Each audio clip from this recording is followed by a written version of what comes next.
الحمد لله رب العالمين والعاقبة للمتقين والصلاة والسلام على سيد المرسلين وعلى آله وصحبه وأهل بيته أجمعين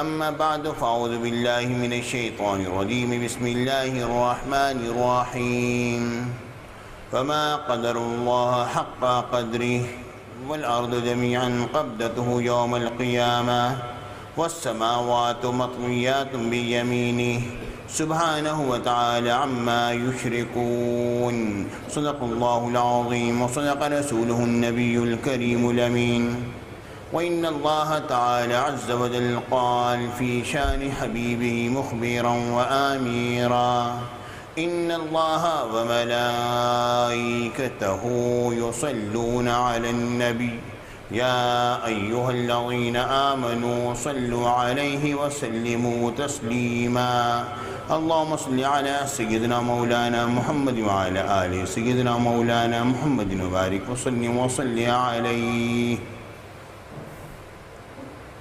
پیارے بچوں، پیارے ساتھیوں، دوستوں، بزرگوں، بھائیوں، السلام علیکم ورحمۃ اللہ وبرکاتہ۔ رب العالمین کے بے شمار کرم، اس کا احسان عظیم، اس رب نے ہمیں توفیق عطا فرمائی کہ آج ہم پھر سے اکٹھے ہوئے اور اپنے اس درس میں موجود ہوئے۔ ہمارا کلام اور ہماری گفتگو چل رہی تھی وجود باری تعالیٰ کے متعلق کہ اللہ ہے، اس کو مانو۔ آج ہم اسی بات کی آخری قسط پیش کر رہے ہیں۔ پیارے بچوں، اللہ تعالیٰ کے وجود کے بارے میں لوگ متردد ہونے لگے کہ اللہ ہے بھی کہ نہیں ہے۔ وہ یقیناً ہے، اس میں کوئی شبہ نہیں۔ اس پر رات بھی برطانیہ میری بات ہو رہی تھی۔ میرے بڑے بھائی ہیں ڈاکٹر سید راشد کاظمی، اور ان کے سامنے جو باتیں میں نے پیش کی تو بہت ہی اس پر خوش ہوئے اور انہوں نے داد تحسین دی اور کہنے لگے کہ واقعی میں بہت اچھی ریسرچ ہے۔ لیکن پیارے بچوں، چونکہ ان سے میری جو گفتگو ہوتی ہے وہ اور انداز پر ہوتی ہے کہ وہ باتیں پہلے سے جانتے ہیں جو کچھ کہ میں ان کو بیان کرنا چاہتا ہوں، لیکن آپ بچوں کو میں نے بات جو پیش کرنی ہے وہ ایک خاص لیول پر آ کر پیش کرنی ہے۔ اللہ تعالیٰ کے وجود کے بارے میں نے بہت سارے دلائل دیے اور کچھ اعتراضات کے جوابات بھی میں نے دیے۔ آج میں اس بات کو ایک مختصر انداز میں چند جملوں میں پیش کر دوں جو میں نے پیچھے بات کہی تھی کہ یہ جو کہا جاتا ہے کہ ہر بات کے پیچھے کوئی نہ کوئی لاجک ہے، کوئی نہ کوئی وجہ ہے، کوئی نہ کوئی دلیل ہے، کوئی نہ کوئی اس کی علت پائی جاتی ہے، اس بنا پر یہ کام ہوتا ہے۔ اگر اللہ ہو تو وہ تو خود بخود کر دے، کسی وجہ کی ضرورت نہیں۔ تو ہم نے کہا کہ یہی تو اصل میں دلیل ہے اللہ کے وجود کی کہ ایک ایسا علم والا ہے جس نے کہ ساری کائنات کو ایک ترتیب سے بنایا ہے۔ وہ پیچھے درست کا خلاصہ میں نے چند جملوں میں نے پیش کر دیا۔ آج جو چیز پیش کرنے لگا ہوں وہ یہ ہے کہ اللہ تعالیٰ کے وجود کے برخلاف ان لوگوں نے کچھ اپنے تخمینے، کچھ اندازے قائم کیے ہوئے ہیں۔ بگ بینگ تھیوری جو ہے وہ انہوں نے پیش کی، اور اس کے برخلاف اور بھی کچھ چیزیں ہیں جو کہ پیش کی گئی ہیں۔ یہ زیادہ تر لوگ اس طرف متوجہ ہو گئے۔ بگ بینگ تھیوری جو ہے اصل میں انہوں نے یہ کیوں اپنائی، اس کی وجہ کیا ہے؟ وہ یہ ہے کہ انہوں نے 3 چیزیں ایسی دیکھی جن کی عمر یکساں ہے۔ ان کا کہنا یہ ہے کہ کچھ بھی نہ تھا اور ایک باریک سا نقطہ ظاہر ہوا، وہ اتنا چھوٹا تھا جس طرح کہ ہمارے بال جہاں اگتا ہے اس سے بھی وہ چھوٹا تھا۔ ایسا نقطہ وہ ظاہر ہوا اور تھا وہ سیاہ رنگ کا، اور یہ 14 ارب سال پہلے وہ ظاہر ہوا تھا۔ اور اس کے اندر گرمی تو تھی، اس قدر تھی کہ 5.5 ارب سینٹی گریڈ اس میں گرمی پائی جاتی تھی۔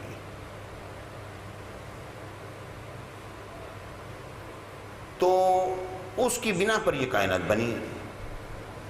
بگ بینگ کا مطلب آپ یہ نہ لینا کہ کوئی بہت بڑا دھماکہ ہوا ہے، وہ یہ نہیں کہتے، وہ اصل میں یہ کہتے ہیں کہ یہ بنی نوع انسانیت کی بہت بڑی ایجاد ہے، اس اعتبار سے انہوں نے اس کا نام بگ بینگ رکھا ہے۔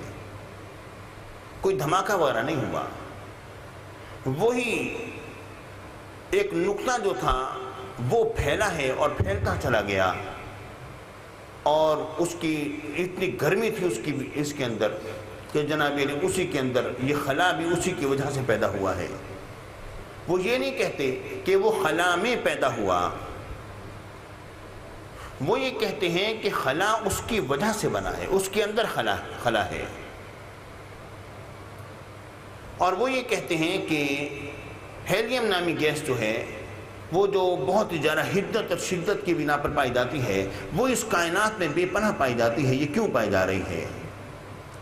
اور ان کا کہنا یہ ہے کہ کچھ بے شمار بے پناہ طاقتور شعاعیں ہیں، جب کہ ہم نکلتے ہیں تو اس کائنات کے کناروں سے وہ شعاعیں ہمیں معلوم ہوتی ہیں۔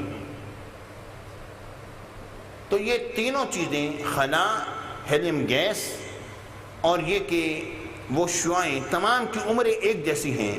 تو اس سے یہ بات ثابت ہوتی ہے کہ وہ ایک نقطہ تھا جو ظاہر ہوا ہے، یعنی ان کا یہ اپنا ایک تخمین ہے جو انہوں نے بنایا ہے۔ لیکن جب ان سے پوچھا جائے وہ نقطہ کہاں سے آیا، کہتے ہیں یہ پتہ نہیں۔ کہاں پر آیا، کہیں بھی پتہ نہیں۔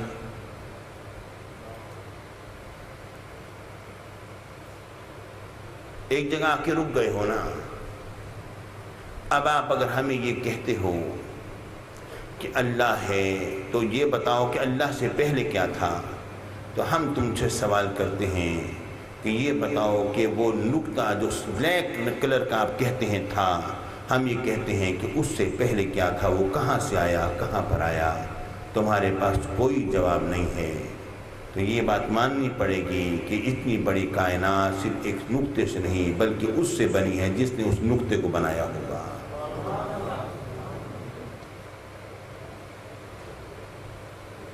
اللہ ہے جس نے اس کائنات کو بنایا ہے۔ اور پیارے بچوں، اس کے بعد جب ہم ریسرچ کرتے ہیں تو ہمارے علم میں یہ بات آتی ہے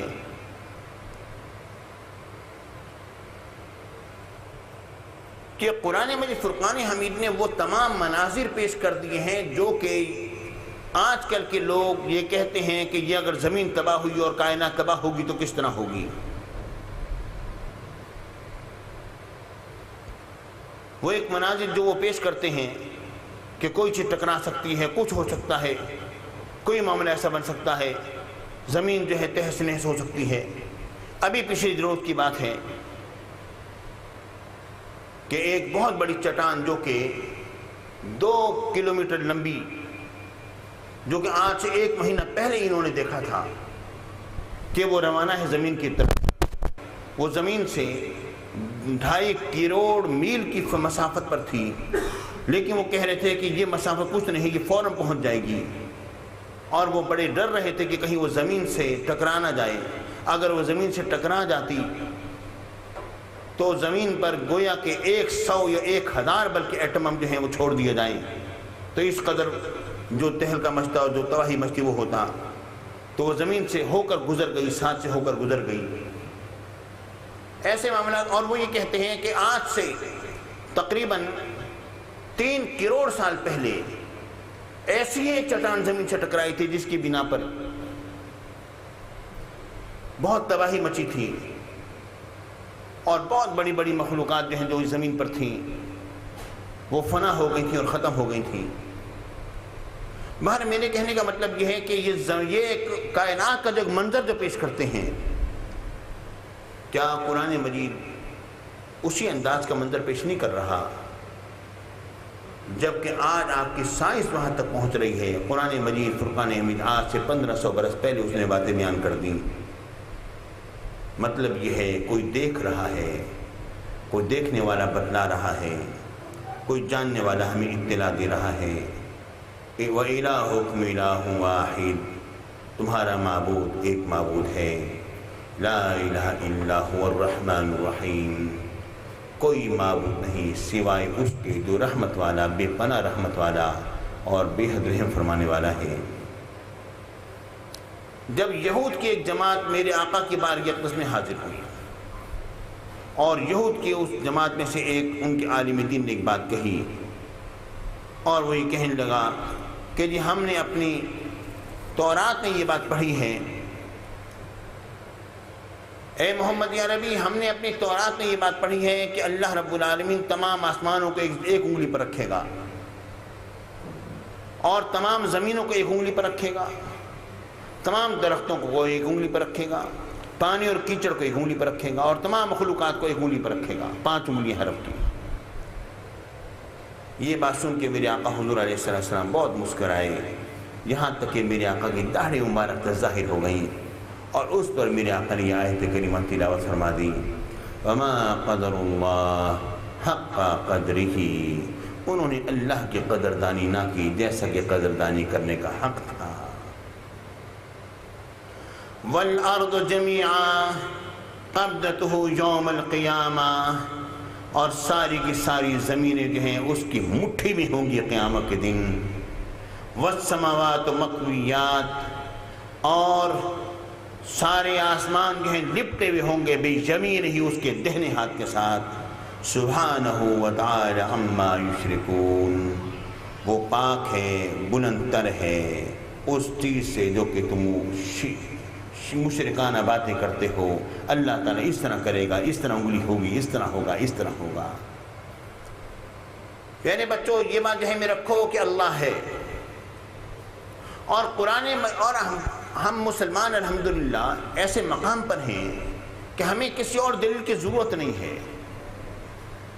اگر ہم صرف اتنی بات پیش کر دیں کہ ہمارے قرآن کو پڑھ لو، ہمارا قرآن کیا کہتا ہے، تو بات ختم ہو جائے گی۔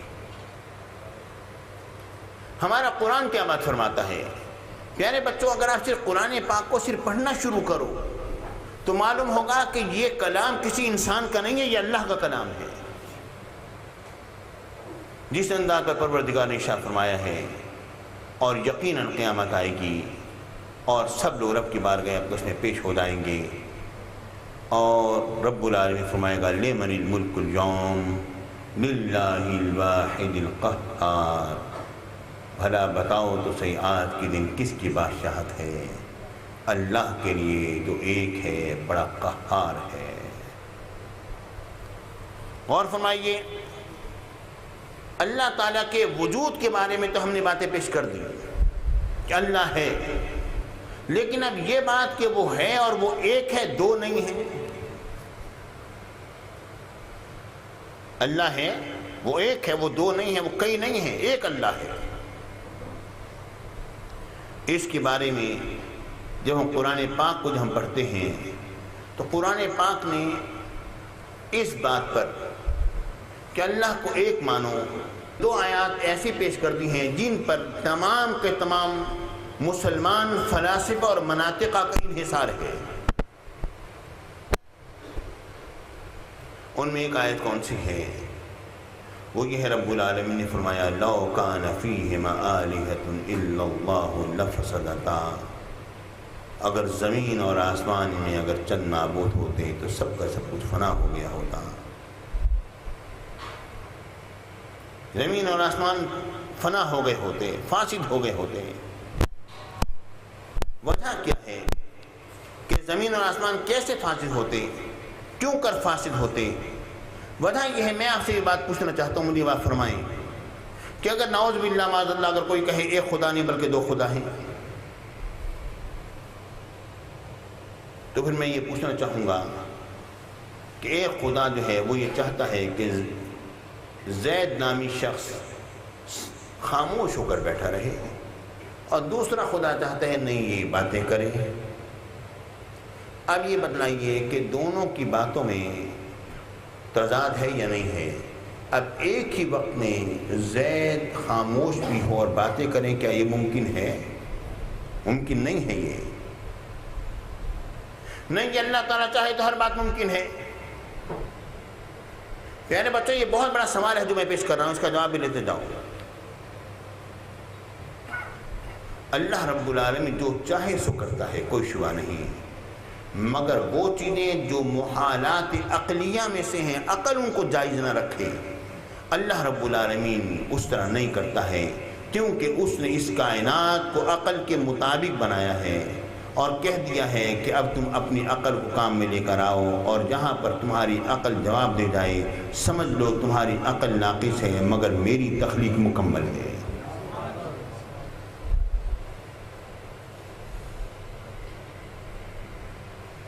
تو یہ محالات عقلیہ میں سے ہے کہ ایک ہی وقت میں ایک شخص خاموش بھی ہو اور باتیں بھی کرے، ممکن نہیں ہے۔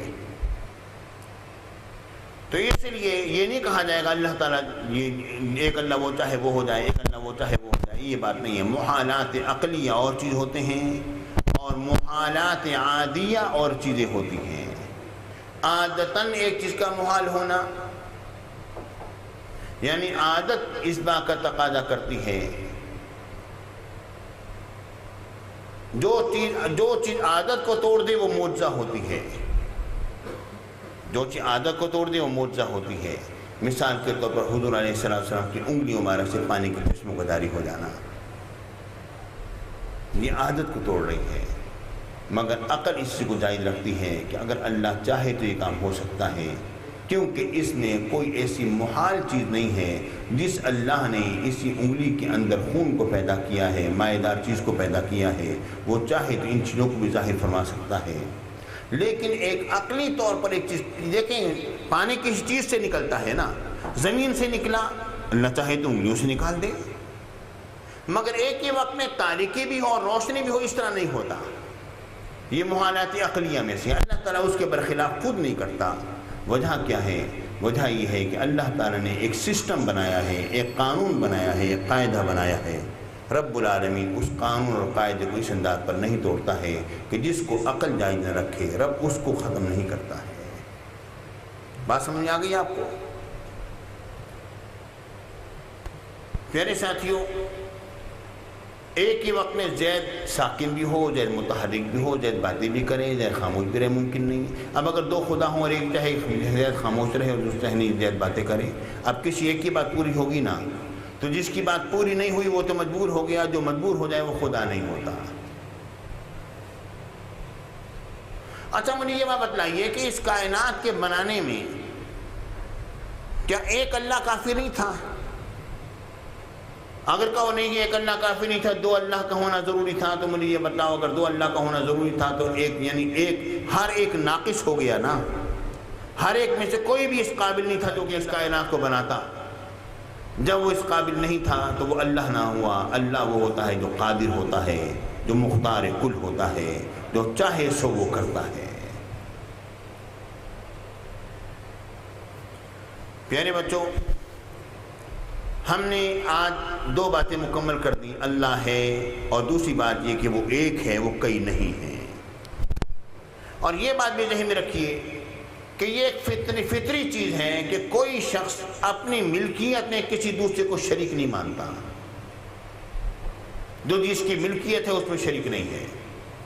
ساری کی ساری کائنات اللہ کی ملکیت ہے، اللہ کے سوا کی ملکیت میں کوئی بھی دوسرا شریک نہیں ہے۔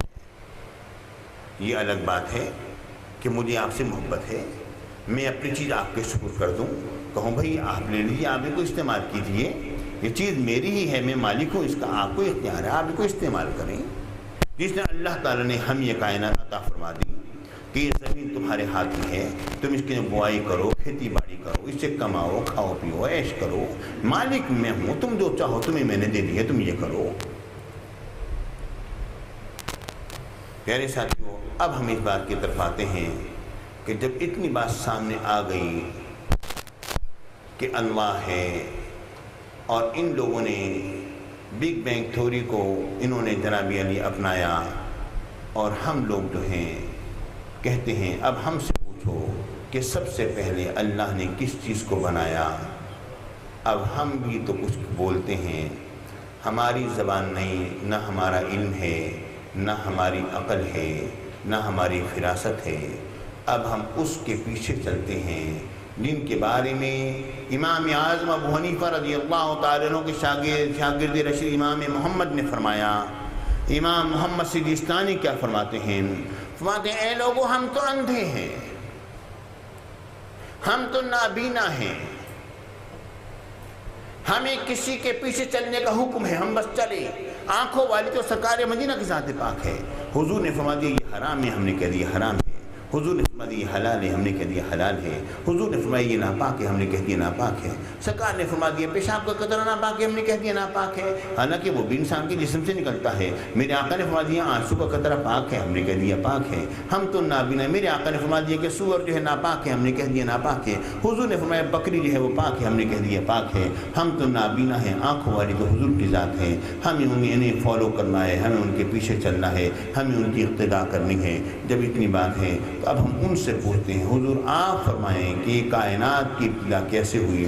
بلکہ ہم کیا پوچھتے ہیں، حضرت سیدنا جابر بن عبداللہ رضی اللہ تعالیٰ عنہما نے میرے آقا سے پوچھا حضور یہ تو فرمائیے یہ کائنات بنی تو کیسے بنی؟ سیدنا جابر بن عبداللہ رضی اللہ تعالیٰ عنہما فرماتے ہیں کہ میں نے اپنے آقا کی بارگاہ میں عرض کیا فداک ابی و امی یا رسول اللہ، حضور میری ماں اور میرا باپ آپ پر قربان ہو جائیں۔ حضور آپ مجھے بات فرمائے وہ پہلی کون سی چیز ہے جسے کہ اللہ نے بنایا ہے؟ میرے آقا نے فرمایا جسے اللہ تعالیٰ نے تمام اشیاء سے پہلے پیدا فرمایا، اے جابر بے شک وہ تیرے نبی کا نور ہے جسے اللہ نے اپنے نور سے بنایا ہے۔ پیارے بچوں، چونکہ حدیث پاک ہے، یہ کوئی ہم اپنے طور پر بنا کر بات نہیں کر رہے۔ یا تو انسان حدیث کا انکار کر دے، الگ بات ہے۔ اگر حدیث کو ماننا ہے تو پھر مانا جائے گا نا، حدیث کو اگر ماننا ہے تو مانا جائے گا۔ یا تو یہ ہے کہ ہم حدیث کو نہیں مانتے، اور یہ جہاں تک یہ معاملہ رہ گیا کہ یہ حدیث صحیح ہے یا نہیں ہے، تو اس بارے میں اتنی بات عرض کر دوں، اس حدیث کو امام احمد بن حنبل جیسی ہستی نے صحیح قرار دیا ہے۔ بڑے بڑے علماء ہیں جو اس حدیث پاک کو صحیح قرار دیتے ہیں۔ اس حدیث پاک کو بڑے بڑے علماء نے اپنی کتابوں میں کوٹ کیا ہے، اور انہوں نے لکھا، تحریر کیا ہے، اور انہوں نے اس میں اس کو بیان کیا ہے۔ یہ کوئی ایسی بات نہیں ہے کہ میں کسی ایک رسالے سے پڑھ کر کوئی بات بیان کر رہا ہوں، یا کسی ایک شخص نے اپنے من سے گھڑی ہوئی باتیں کہہ دی۔ یہ مصنف عبد الرزاق کے اندر یہ حدیث پاک موجود ہے۔ وہ عبد الرزاق جن کے بارے میں امام احمد بن حنبل فرماتے ہیں کہ ان سے زیادہ علم حدیث میں فراست رکھنے والا میری نگاہ سے نہیں گزرا۔ یہ حدیث انہوں نے اپنی مسند میں اس کو تحریر کیا ہے۔ حدیث پاک میں کیا آتا ہے؟ حضرت جابر بن عبداللہ نے عرض کیا حضور اللہ نے سب سے پہلے کس چیز کو بنایا؟ میری ماں اور باپ آپ پر قربان ہو جائیں۔ میرے آقا نے فرمایا یا جابر اول ما خلق اللہ نور نبیک من نورہ، اے جابر اللہ نے سب سے پہلے آپ کے نبی کے نور کو اپنے نور سے بنایا ہے۔ پیارے بچوں دیکھو، ظاہر ہے ایک بات پر آ کے ہم سب کی عقل نے جواب دے دیا، سائنسدانوں کی عقلوں نے بھی جواب دے دیا کہ وہ کہتے ہیں کہ اس سے آگے ہم کچھ نہیں جانتے۔ اب اس سے پوچھ لو نا جنہوں نے کہ ایک بات ایسی کہی ہے جن کی باتیں غلط نہیں ہو رہی، جن کی باتیں جو ہیں وہ کسی آلات کے ذریعے سے نہیں ہیں، جن کی باتیں جو ہیں یہ نہیں ہے کہ وہ سائنسی تحقیقات حضور علیہ السلام نے کی ہیں اور اس کے بعد ایک بات ارشاد فرمائی ہے، یہ بات نہیں ہے، بلکہ کوئی خبر دینے والا ہے جو خبر دے رہا ہے، جو بتلانے والا ہے وہ بتلا رہا ہے۔ انہوں نے یہ بات فرمائی ہے۔ حضور علیہ السلام کی حدیث پاک کا انکار نہیں کیا جا سکتا۔ اس پر مجھے میرے شیخ میرے مرشد غزالی اثر کا وہ جملہ یاد آتا ہے، تو فرمایا کرتے تھے کائنات کا نظام غلط ہو سکتا ہے مگر زبان مصطفیٰ غلط نہیں ہو سکتی۔ کائنات کا میری آنکھ غلط دیکھ سکتی ہے مگر زبان مصطفیٰ غلط نہیں ہو سکتی۔ پیارے بچوں، آج تک لوگ یہ بات کہتے ہیں کہ زمین جو ہے وہ گھوم رہی ہے سورج کے ارد گرد، لیکن آج بھی ایک بہت بڑا طبقہ سائنسدانوں کا ایسا ہے جو یہ کہتا ہے، آپ یہ بات کیسے کہتے ہیں؟ ہم یہ ثابت کر سکتے ہیں کہ سورج جو ہے وہ جو زمین کے ارد گرد گھوم رہا ہے، کون ہے جو کہ باہر ایک جگہ کھڑا ہوا ہے اور دیکھ رہا ہے؟ یہ تو صرف آپ کے اندازے اور تخمینے ہی تو ہے نا جو کہ آپ نے لگائے ہوئے ہیں، اور کیا ہے؟ آج بھی ایک بہت بڑا طبقہ سائنسدانوں کا یہ بات کہہ رہا ہے، اور وہ کہتے ہیں ہم ثابت کر دیتے ہیں، اور انہوں نے اپنے طور پر ثابت بھی کیا ہے ان چیزوں کو۔ میرے کہنے کا مطلب یہ ہے کہ سائنسی تحقیقات جو ہیں وہ غلط ہوتی رہتی ہیں، مگر اس بات اس شخص کی اس ذات کی زبان پاک کی بات کو سنو جو انہوں نے فرما دیا کبھی غلط نہیں ہوئی۔ کوئی ایک مثال ایسی نہیں ہے میرے آقا کی عمر پاک کے 63 برس کے اندر کہ جو بات زبان مصطفیٰ سے نکلی ہو اور وہ غلط ہوئی ہو، ایک بات بھی ایسی نہیں ہے۔ بے شمار باتیں پوری ہو گئیں، اور جو پوری ہو گئیں وہ بتلا رہی ہیں، جو ابھی پوری نہیں ہوئی وہ ہو کے رہیں گی۔ ٹھیک ہے جی، جو پوری نہیں ہوئی وہ یہ جو باتیں پوری ہو چکی ہیں وہ دلیل ہے اس بات کی کہ آئندہ یہ باتیں پوری ہو کے رہیں گی، ان کا انکار نہیں کیا جا سکتا ہے۔ جب ہمارے پاس ایک ایسی ذات موجود ہے جس کی زبان سے نکلی ہوئی بات جو ہے وہ کبھی غلط ہو ہی نہیں سکتی ہے، تو ان کی بات کو ہم کیسے جھٹلا سکتے ہیں؟ جب انہوں نے یہ بات فرمائی، اے جابر اللہ نے سب سے پہلے تیرے نبی کے نور کو اپنے نور سے بنایا، یا رسول اللہ مدى وجبت لک النبوہ، حضور آپ کو نبوت کب ملی؟ میرے آقا نے فرمایا آدم بین الماء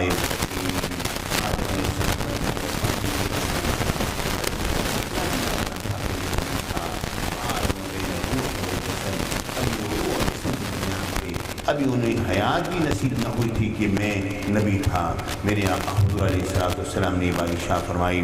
اب پھر میرے آقا نے فرمایا، اے جاب اللہ نے سب سے پہلے تیرے نبی کے نور کو پیدا فرمایا، پھر اس نور پاک کو اپنی مشیت کے مطابق جہاں چاہا اس نے سیر کرائی، اور وہ سیر کرتا رہا۔ اس وقت نہ لوح تھی، نہ قلم، نہ جنت، نہ جہنم، اور میرے آقا نے فرمایا نہ فرشتے، نہ آسمان، نہ زمین، نہ سورج، نہ چاند، نہ جن، نہ انسان، جبکہ کچھ بھی نہ تھا مگر وہ اللہ تھا۔ اور اس نے اپنے حبیب کے نور پاک کو بنایا، اور اس نے جب ارادہ فرمایا اب وہ مخلوق کو پیدا فرمائے تو اس نور کو 4 حصوں میں تقسیم فرمایا۔ پیارے ساتھیوں، 4 حصوں میں تقسیم کرنے کا مطلب کیا ہے؟ یعنی یہ باتیں کہ ہم یہ بات کہتے ہیں کہ آج اگر روشنیاں ٹکرائی ہیں اور اس کی اور روشنی ایک مادہ ہے اور وہ اس کے اندر بھی وہ بھی کوئی نہ کوئی جگہ کا تقاضا کرتی ہے، اس سے گزر کے جاتی ہے، اور اس میں چاہے بہت ہی باریک سی جگہ کیوں نہ ہو جو کہ انسان کو محسوس کیوں نہ ہوتی ہو، روشنی اس کے بغیر نہیں گزر سکتی ہے۔ روشنی بھی اپنے اندر ایک خاص قسم کا ایک مادہ رکھتی ہے، فوٹون جسے کہا جاتا ہے۔ پیارے ساتھیوں، تو یہ بات ذرا غور فرمائیے کہ جب رب العالمین نے ارادہ فرمایا کہ یہ مخلوق کو پیدا فرمائے تو میرے آقا کے نور پاک کے حصے 4 حصے کیے گئے۔ 4 حصوں کا مطلب یہ نہیں ہے کہ نور پاک کے باقاعدہ طور پر 4 حصے ہو گئے، بلکہ اس کا مطلب یہ ہے کہ جس طرح کے روشنیاں ٹکراتی ہیں اور شعاعیں ٹکراتی ہیں تو اس کی بنا پر نئی چیز جنم لیتی ہے۔ تو اور یہ بات آج میں نہیں کہہ رہا، بلکہ آج سے سینکڑوں سال پہلے جبکہ سائنسدانوں کی یہ تحقیق سامنے بھی نہیں آئی تھی، ہمارے صوفیہ کرام نے اپنی کتابوں میں یہ بات درج کر دی تھی، اور اس میں آج بھی یہ بات لکھی ہوئی ہے کہ یہ نہ کہنا کہ نور محمدی کے حصے بکھرے ہو گئے تھے، بلکہ یوں کہنا وہ شعاعیں جو نکلی تھیں اور وہ جو ٹکرائی تھیں ان کے بنا پر یہ سب کچھ بنتا چلا گیا۔ صاحب زرقانی کو پڑھ کے اور لوگوں کو پڑھ کے دیکھیے، میرے شیخ میرے مقالات قاضی نے اس سے بڑی سیر حاصل گفتگو فرمائی ہے۔ پیارے ساتھیوں، وہ باتیں جو آج آپ کے سامنے آ رہی ہیں وہ باتیں ہمارے صوفیہ اپنے انداز میں بہت پہلے لکھ گئے ہیں۔ یہ ساری باتیں آ چکی ہیں، یہ کوئی نئی چیز نہیں ہم لوگوں کے لیے۔ ہم جب اپنی قدیمی کتابیں جو اٹھا کے جب دیکھتے ہیں، ہم یہ سائنسدانوں کی تحقیقات جب پڑھتے ہیں تو ہمیں ان پر ہنسی آتی ہے، یہ کہاں کہاں غلطی کر رہے ہیں، کیونکہ ہمارے صوفیہ وہ ہیں جو صرف پڑھ کر نہیں اور دیکھ کر نہیں بلکہ اللہ کی خبر دینے کی بنا پر جانتے ہوئے وہ بات لکھتے ہیں اور تحریر کرتے ہیں۔ میرے آقا نے فرمایا میرے نور پاک کے 4 حصے ہوئے جو اس کی شان کے لائق ہیں، اور پہلے حصے سے قلم بنا، دوسرے حصے سے لوح بنی، تیسرے حصے سے عرش بنا، چوتھے حصے کو پھر 4 حصوں میں تقسیم کیا گیا۔ پہلے حصے سے عرش الہی کے اٹھانے والے فرشتے بنائے، دوسرے سے کرسی، تیسرے سے باقی فرشتے، اور چوتھے حصے کو پھر 4 حصوں میں تقسیم کیا گیا۔ پہلے سے آسمان بنائے، دوسرے سے زمین، اور تیسرے سے جنت و جہنم، اور پھر چوتھے حصے کو پھر 4 حصوں میں تقسیم کیا گیا۔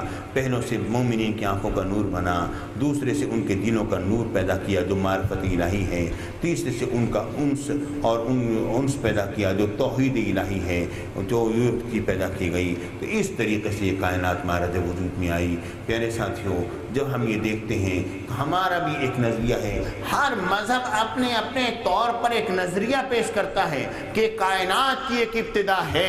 تو اسلامی نظریہ کس نے پیش کیا ہے؟ یہ آپ کی اور میری عقل نے پیش نہیں کر سکتی ہے۔ اس کو کون پیش کرے گا؟ ہمارا نبی پیش کرے گا۔ اور ہمارے آقا نے جو نظریہ پیش کیا وہ یہ نظریہ ہے کہ اس کائنات کی ابتدا رب العالمین نے اس انداز پر فرمائی ہے۔ اس لیے ہمیں اس نظریے کو قبول کرنا چاہیے۔ ہر مذہب والا اپنے مذہب کے لیڈرز اور بڑے لوگوں کے نظریات کو فالو کرتا ہے اور قبول کرتے ہوئے پیچھے چلتا ہے، چاہے ان کی عقل میں آئے یا نہ آئے۔ لیکن نامعلوم اے مسلمانوں، ہم کیوں تردد کا شکار ہو جاتے ہیں جبکہ ہم یہ بات جانتے ہیں کہ سب کچھ میرے رب کی تخلیق ہے، اللہ نے بنایا ہے۔ بیان کرنے والے حضور علیہ السلام کی ذات اقدس ہے۔ جب حضور نے اس کو بیان فرما دیا، اب تو بات میرے خیال میں مکمل ہو گئی۔ اور اس پر وہ ایک حدیث پاک میں پیش کر دوں جو کہ حضور علیہ السلام نے حضرت عمر بن خطاب رضی اللہ تعالیٰ عنہ سے فرمایا، یا عمر اتدری من انا؟ اب غور کیجیے، اندازہ کیجیے، جواہر البحار کے اندر یہ حدیث پاک موجود ہے جو کہ حدیث لغت حدیث کی عظیم الشان کتاب ہے، جس پر تمام لغات حدیث جو ہیں وہ جناب علی انحصار کرتے ہیں۔ اس میں حدیث پاک موجود ہے، میرے آقا نے فرمایا، یا عمر اتدری من انا؟ اے عمر، جانتے ہو کہ میں کون ہوں؟ حالانکہ وہ تو دکھ رہے تھے۔ میرے آقا اگر سے اتنی بات کہ وہ کہے، حضور آپ بھی ہماری طرح کے انسان ہیں، کھا رہے ہیں، پی رہے ہیں، سو رہے ہیں، پھر جاگ رہے ہیں، سو رہے ہیں، آرام فرما رہے ہیں، ہماری بالکل ٹھیک ہے، ہمارے ساتھی ہمارے نبی ہم مان رہے ہیں۔ میرے آقا نے فرمایا، یا عمر اتدری من انا؟ اے عمر، جانتے ہو کہ میں کون ہوں؟ انا الذی خلق اللہ عز وجل اول کل شیء نوری، اللہ رب العالمین نے سب سے پہلے میرے نور پاک کو بنایا۔ فسجد للہ، اس نے اللہ کی بارگاہ اقدس میں سجدہ کیا، وہ سجدہ ریز ہو گیا۔ فبقی فی سجودی 700 عام، 700 سال تک وہ رب کی بارگاہ میں سربہ سجود رہا۔ وہ کون سے سال ہیں اس کا اندازہ نہیں ہے۔ اور اس کے بعد پھر، اور یہ بات بھی ذہن نشین رکھ لو اے عمر، اللہ نے کہ میرا وہ نور ہے جس نے سب سے پہلے اللہ کی بارگاہ اقدس میں سجدہ کیا تھا۔ بہرحال پیارے بچوں، پیارے ساتھیوں، ہم آج اتنی بات پر پہنچ گئے، اور اس پر ایک بات یہ عرض کر دوں کہ ہم لوگوں نے رب العالمین کے وجود پر کلام کیا، اس کی توحید پر کلام کیا، اس کائنات کی ابتدا پر کلام کیا۔ اگلا جو ہمارا کلام ہوگا وہ اس بات پر ہوگا کہ ہمارا اللہ ہے، وہ ایک ہے، اور اس کے ساتھ نہ اس کی ذات میں کوئی شریک ہے، نہ ہی اس کی صفات میں کوئی شریک ہے۔ وہ تنہا ہے، وہ ایک ہے، وحدہ لا شریک لہ ہے، اس جیسا کوئی بھی نہیں، کوئی ہو سکتا بھی نہیں۔ وہ ہمیشہ سے ہے اور ہمیشہ رہے گا، اس پر کبھی فنا نہیں ہے، اس پر کبھی عدم نہیں رہا۔ وہ ہمیشہ وہ واجب الوجود ہے۔ واجب الوجود اسے کہا جاتا ہے جس کا ہونا ضروری ہو اور جس کا نہ ہونا ناممکن ہو، وہ واجب الوجود ہوتا ہے۔ وہ اللہ وہ ہے جس کا ہونا ضروری ہے، اگر وہ نہ ہو تو کچھ بھی نہ ہو۔ اس کے ہونے سے یہ ساری کائنات ہے، اس نے ساری کائنات کو بنایا ہے، اور اس نے سب سے پہلے اپنے نبی مکرم صلی اللہ علیہ وآلہ وسلم کے نور پاک کو بنایا۔ بڑی مشہور زمانہ حدیث پاک ہے۔ پیارے بچوں، میرے آقا حضور علیہ السلام نے ارشاد فرمایا، اے جبریل، آپ بتاؤ، بھلا بتاؤ آپ کی عمر کتنے سال ہے؟ انہوں نے عرض کیا، یا رسول اللہ، میں اور تو کچھ نہیں جانتا، اتنی بات جانتا ہوں کہ 5 حجاب عظمت میں ایک نوری ستارہ چمکا کرتا تھا جو 70,000 سال کے بعد ایک مرتبہ چمکتا تھا، اور میں نے اس کو اپنی زندگی میں 72,000 مرتبہ دیکھا ہے۔ میرے آقا نے فرمایا، یا جبریل، فوالذی نفسی بیدہ انا ذالک الکوکب، اے جبریل مجھے اس ذات اقدس کی قسم ہے جس کے قبض قدرت میں منہ محمد عربی صلی اللہ علیہ وسلم کی جان پاک ہے، وہ نوری ستارہ میں ہی تو ہوں، اور کون ہے؟ تو پیارے بچوں، پیارے ساتھیوں، یہ بات ذہن میں رکھ لو کہ اللہ ہے اور قیامت کا دن آئے گا اور ہم سب کو رب کی بارگاہ میں حاضر ہونا ہے اور رب کی بارگاہ میں ہمیں پیش ہونا ہے۔ سب کے سب کھڑے ہوئے ہوں گے رب کی بارگاہ میں، سب کے سب حاضر ہوں گے انشاءاللہ العزیز۔ میں اگلا درس جو ہے وہ شرک پر دوں گا، اور اس کے بعد پھر انشاءاللہ امید ہے ضرورت رسالت اور میں مناظر قیامت پر میں گفتگو کروں گا کہ وہ کیا ہے اور کس طرح ہوگا اور کیا کچھ ہوا اور کس طریقے سے قیامت برپا ہوگی، انشاءاللہ اس پر بھی میری گفتگو ہوگی۔ رب کی بارگاہ میں دعا ہے، یا اللہ میرے سارے بچوں کی خیر فرما، سب کو زندہ سلامت رکھ، ہم سب کو علم عطا فرما، عمل عطا فرما، تقوی عطا فرما، پرہیزگاری عطا فرما، آمین۔ وآخر دعوانا ان الحمد للہ رب